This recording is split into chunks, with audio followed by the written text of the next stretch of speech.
of the Vietnam War. Here to tell the story is a former Marine and co-founder of the Koh Tang Beach Club, Dan Hoffman.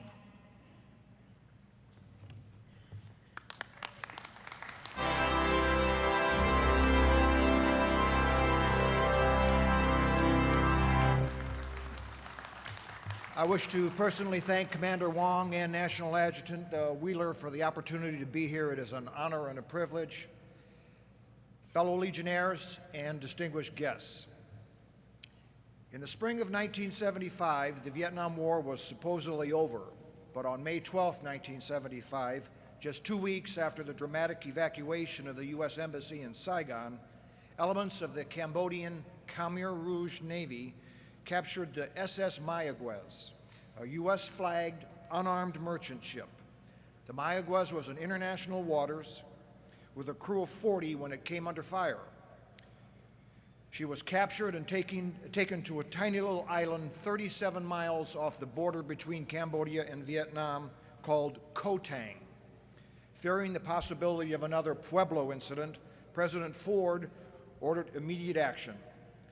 There was great concern that the crew members of the Mayagüez would be taken to the mainland and then their rescue would become extremely difficult. As a result, a hastily thrown together operation was rushed into action with totally incorrect intelligence. This ill-conceived battle plan, which unfortunately required joint operations between units that had never trained together, resulted in the deaths of 41 U.S. servicemen who hold the dubious honor of being the last 41 names on the Vietnam Memorial Wall. The only U.S. troops in the area were Marines on Okinawa. I was a very junior second lieutenant with the 2nd Battalion, 9th Marines, when our unit was quickly called into action. Within a few hours, we were flown to an Air Force base in Thailand, where our helicopter assault on Koh Tang Island would be launched. We were quickly formed up on the tarmac and issued live ammunition, including hand grenades, which were suddenly being passed out like candy. We knew then that we were going to go into something very serious. Intelligence reports had the crew on Koh Tang Island with the Mayagüez being anchored just offshore. There were no maps available of the island, and our officers quickly put together a battle plan. Koh Tang Island is mostly very dense jungle. The only place helicopters could land were on 2 very small strips of beach sand on the northern end of the island. The assault would require a 2-hour trip from Utapao, Thailand to Koh Tang, utilizing the only large helicopters available in Southeast Asia, U.S. Air Force HH-53s called the Jolly Green Giants. These helicopters and their crews were from special operations and search and rescue squadrons and had no experience even transporting Marines, let alone inserting them into an assault operation. But they were the only helicopters available that could fly the distances involved.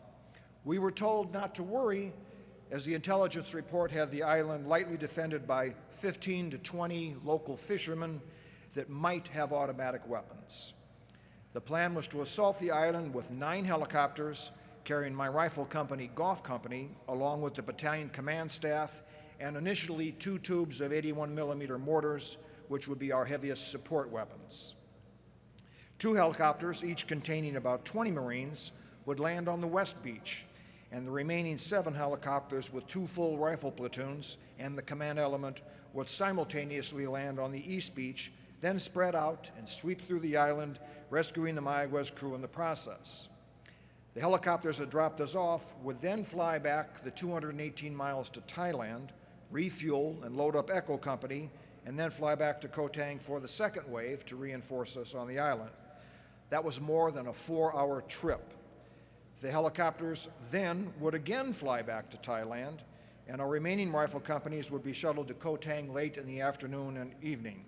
It was a grandiose plan that was unfortunately doomed from the start. With the exception of our senior officers and staff NCOs, our battalion had no combat experience. The CIA intelligence reports were inaccurate to say the least. Instead of less than 20 lightly armed fishermen, the island was defended by a reinforced battalion of over 400 specialized troops who had years of combat experience and were armed with very heavy machine guns and mortars. The assault was supposed to arrive at dawn, but was held up and came in after sunrise.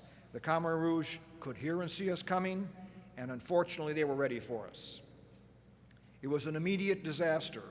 Using their heavy machine guns from their well-dug-in positions, the Cambodians literally blasted the first two helicopters in on East Beach out of the sky. The first one exploded in a gigantic fireball that blew off the front end of the chopper. It crashed in about 5 feet of water, resulting in 13 killed and 13 more swimming out to sea to avoid the heavy fire. The second chopper on East Beach had its tail rotor blown off, and 20 Marines and an Air Force crew of 5, several of whom were wounded, ran to the beach where they huddled in some rocks. They would remain isolated there for most of the day. They could have been easily overrun, but the experienced Khmer Rouge utilized superior fire discipline and let them stay there, surrounded, and used them for bait, where they were able to severely damage several more helicopters throughout the day who attempted to rescue those Marines on the East Beach. Things weren't much better on the West Beach landing zone.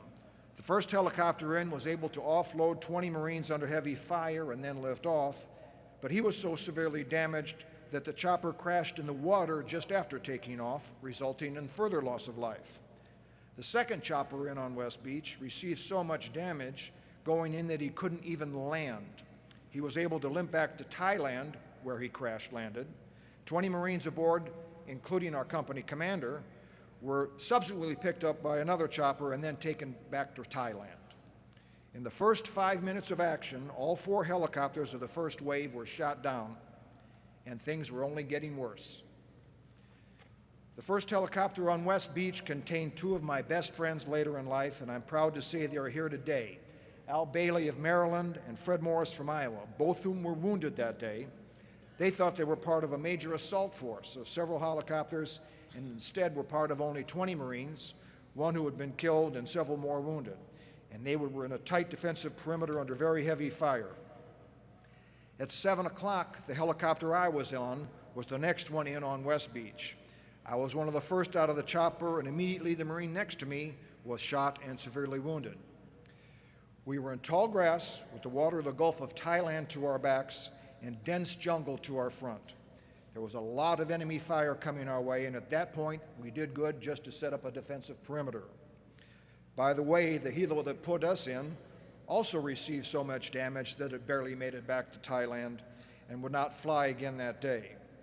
The American helicopter assets in Southeast Asia were quickly being put out of action, and this would have severe consequences that night. The last 2 helicopters of the initial assault tried to get their Marines in. The first attempted to land several times, but the ground fire was too intense. In a move that would complicate our situation even more, he was able to offload 29 Marines about 1,500 yards south of our position. That helicopter contained our battalion commander, several staff officers, all of their radio operators, the battalion doctor, and several corpsmen, and our 2 tubes of 81mm mortars. They should have landed with everybody else, but were now separated and stuck in their own defensive perimeter. Their situation was perilous, as most of them were armed with only .45 caliber pistols. They had only 3 Marines with them who had M16 rifles. It is very hard to fire and maneuver with only 3 rifles, poor air support, and a large enemy force separating you from the rest of your assault force. The last chopper attempted to land on West Beach at least 5 times. Each time he received intense enemy fire and couldn't get in. He was very persistent though, and after an in-air refueling, finally got his Marines offloaded about 9:30 a.m. and actually took some of the wounded off the island. So 3.5 hours after the first helicopters went in, we were separated into 3 groups. The 20 Marines and 5 Air Force crew tied down on East Beach, being used as bait for the helicopters trying to get them out. The isolated command element, pinned down with only 3 rifles, 1,500 yards south of our position, and less than 80 effective Marines, several of whom were wounded, in a horseshoe-shaped defensive perimeter outgunned and pinned down with a vastly superior enemy force to our front, and the water with no place to go to our rear. We would not receive any more reinforcements for 2.5 hours. All that morning we were dealing with major problems with communications, command and control issues, as well as the lack of effective air support. All of these problems would later be studied, and the lessons learned would benefit future joint operations. But they just compounded our problems as we remained pinned down under heavy fire. Our most pressing problem was getting the isolated command element into our position. They had been slowly moving north, and I volunteered to lead an assault on the bunkers between our two positions and started grabbing 10 guys to take with me. We left the perimeter heading south. I started leading this squad single file, hugging the shore and tree line. We came around a point, and in front of us was a large log-covered bunker. I signaled to my men that we would crawl along the sand to get closer and that I would throw a grenade. We would then charge the bunker. I crawled as close as I could, stood up, threw the grenade right into the bunker, and emptied the magazine of my M16. Everybody immediately charged through and set up around the bunker. Inside were 3 enemy bodies and a 90-millimeter recoilless rifle, which is a very large anti-tank gun, to show you the kind of weapons that they had.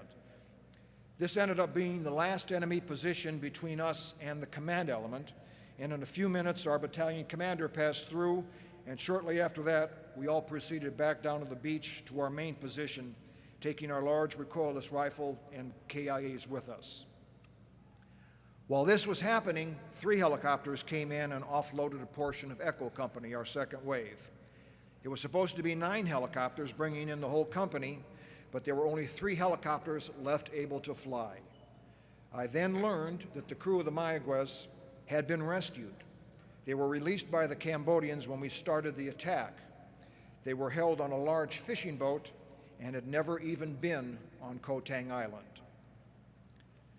Now the problem was to get us off the island. The decision was made to go, but it had to be all or nothing.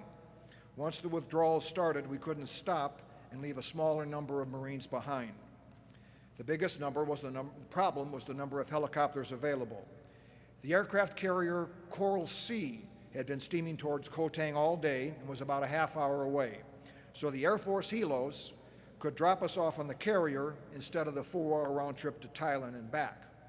Of course, we couldn't afford for many more of those jolly green giants to get shot up and put out of action. The situation had been proving, and now we had slow-moving air traffic controllers flying above us, and they were accurately directing air and naval gunfire on the enemy. It was starting to get dark. Echo Company would be pulled out first. The first 2 helos came in, and immediately the enemy fire increased dramatically. Under very heavy fire, the 2 helos were overloaded with Marines, and they took off. We now dug in to wait for those choppers to return. My CO said, "Dan, you get out on this next one." It was now very dark, and the tide had come in, and the beach we had landed on was now mostly underwater. There was no room for the helicopter to land, so the pilot just hovered on top of the waves, and we ran through the waist-deep water to climb up the back ramp. All the while, under heavy fire, several more guys got wounded, but the helo was able to pull out. There were 35 of us aboard that HH-53. 25 is officially the maximum safe load, so we were definitely overloaded.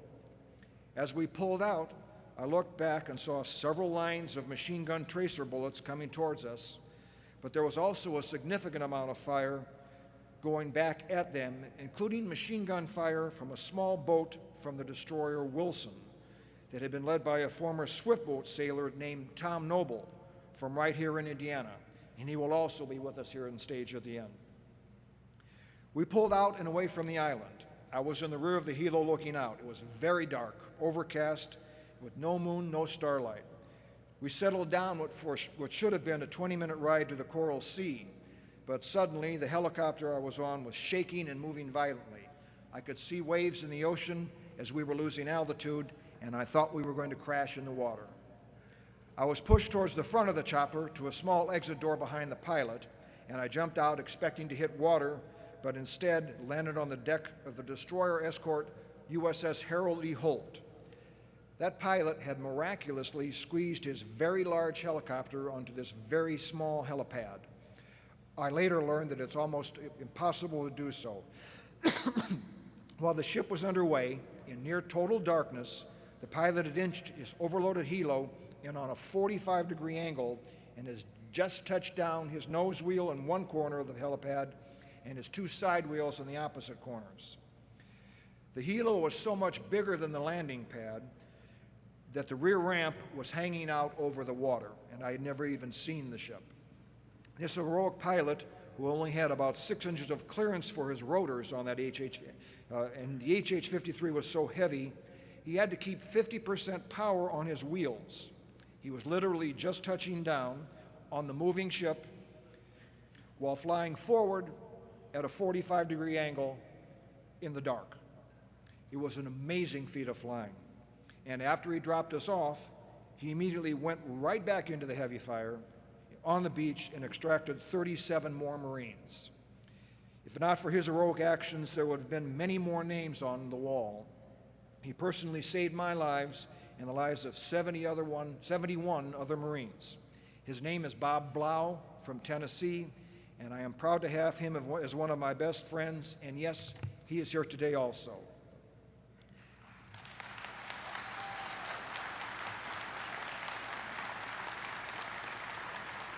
My hero.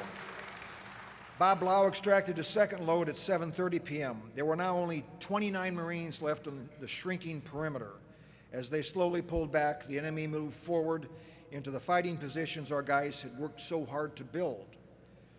It was very tense for that last group waiting for the helicopter to come back in for them. Finally, at 9:10 that night, they were pulled out. In the chaos and heavy fire of the last extraction, somehow 3 Marines from Echo Company were left behind. It was assumed they had been killed during the extraction, but reports surfaced years later that the 3 had been captured, tortured, and killed. When I learned of this, it started me on a downward spiral with post-traumatic stress disorder that almost took my life.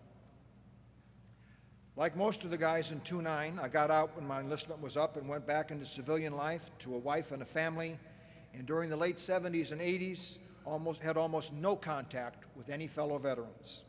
The mood of the country back then was anti-military, and we just didn't talk about our experiences very much, if at all. In the late 90s, I started to have a few problems. I couldn't sleep well, I was drinking too much, had issues with anger and stress at work and in my marriage, and I became depressed and withdrawn, gained a lot of weight. I was suffering from post-traumatic stress disorder, and at that time we didn't even know what it was. I was very lucky to belong to this veterans organization. It was there that I felt more at home with guys who had gone through things similar to me. We had a common bond, and even if we didn't talk about it much, we understood each other. But my situation was slowly getting worse. One of the things that kept me going when I couldn't sleep at night, I'd stare at the ceiling and imagine that I could meet that Air Force pilot that saved my life on Koh Tang and buy him a beer. I spent many hours imagining that, and over the years it changed from a drink to a whole bottle of Crown Royal, and we could sit and share that together. But it was only a dream, as I didn't even know his name or how to find him. In 1995, a new book about the Mayagüez operation was published. I read it and learned much about the operation that I didn't know. But the author presented detailed information, albeit from questionable sources, that 3 Marines had actually been left alive on Koh Tang. Learning this for the first time, my issues with PTSD became significantly worse. I was missing work, arguing and fighting, and drinking too much. At my worst point, I couldn't even get out of bed. I was suicidal, dangerous to myself and others. It eventually cost me my first marriage, but for years I struggled on. I lost both of my parents in a very short period of time. Since I was so bad off, I couldn't even take care of them in their final days. Then my lovely second wife, Betty, was diagnosed with breast cancer. Many things were weighing very heavily on me. Finally, it was with the help of a fellow Marine who convinced me to get my veterans' disability benefits so that I could then be in a position to go out and help others. I checked myself into a veterans hospital, and over the next 2 years, with the love and support of my second wife, Betty, excellent doctors and therapy at the VA, and most importantly, the love and support of my fellow veterans, I was able to turn my life around to the point that now I'm a national advocate for helping veterans get their VA benefits, and especially for those with PTSD.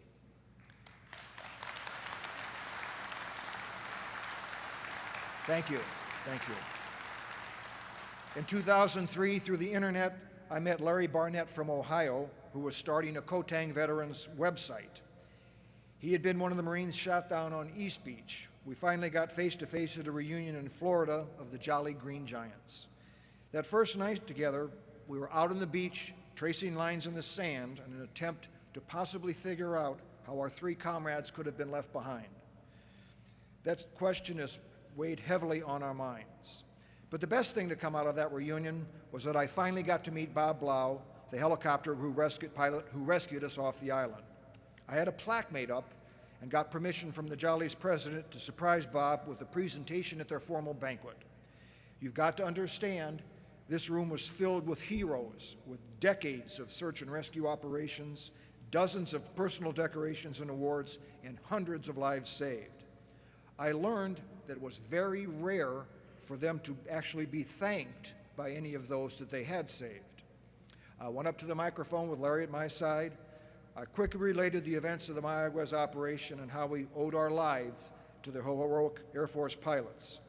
I spoke of my quick ride to the USS Holt and how we were placed down on that tiny helipad and the amazing actions of that pilot that saved so many lives that night. I also related my years of staring at the ceiling, wishing I could somehow thank that pilot.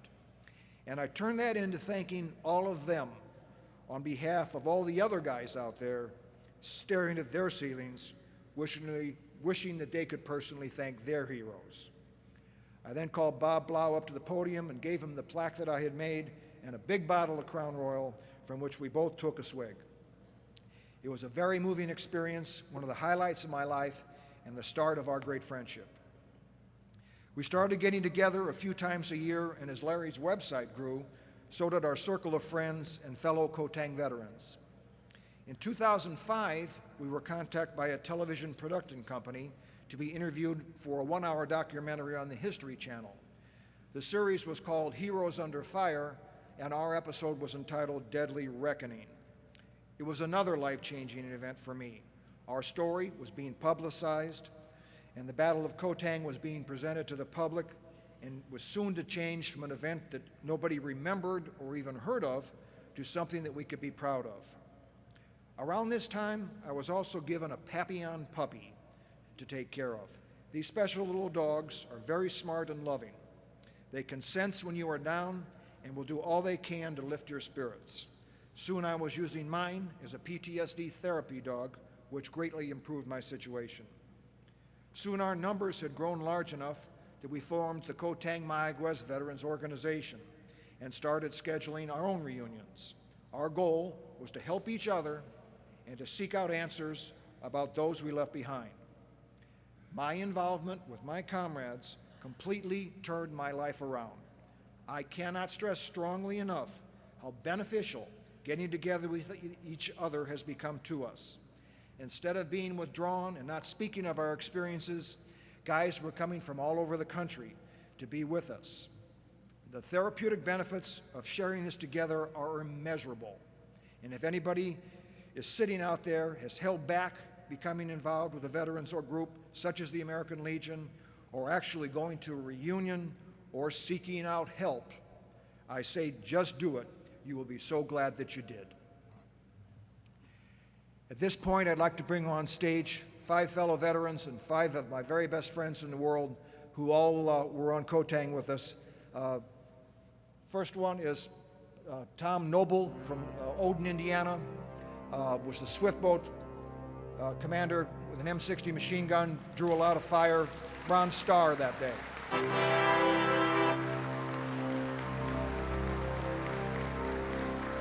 Al Bailey from Maryland, first one to open fire that day, first one out of the first helicopter, awarded Navy Achievement Medal and the Purple Heart. Larry Barnett, the founder of our organization, who was down on East Beach, Navy Achievement Medal. Fred Morris was only 18 years old in May of '75, and we believe he is the youngest Vietnam veteran to see combat action, and he was awarded the Purple Heart that day. And last but not least, my hero, retired Lieutenant Colonel Bob Blau, awarded the Silver Star and saved our lives.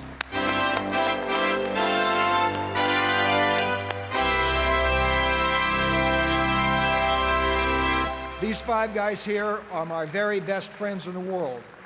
We went through a traumatic combat experience together and suffered from the effects of that for decades before we got back together.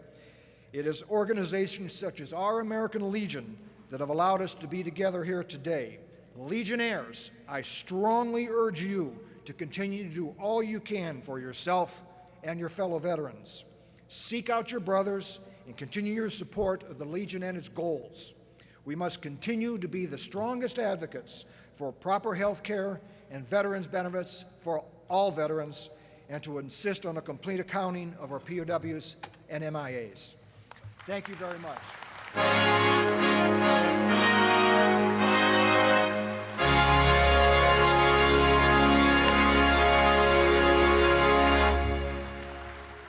Thank you very much.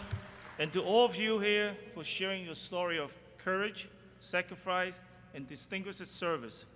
We thank you for your service. However, it seems to me that some of you are out of uniform. So please, let me fix the situation. Let me give you your Legion cap and wear them with pride. You're with family now, today and forever.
Commander, on behalf of the Mayagüez Veterans Organization, we'd like to present you with this coin, and we thank you for inviting us, sir.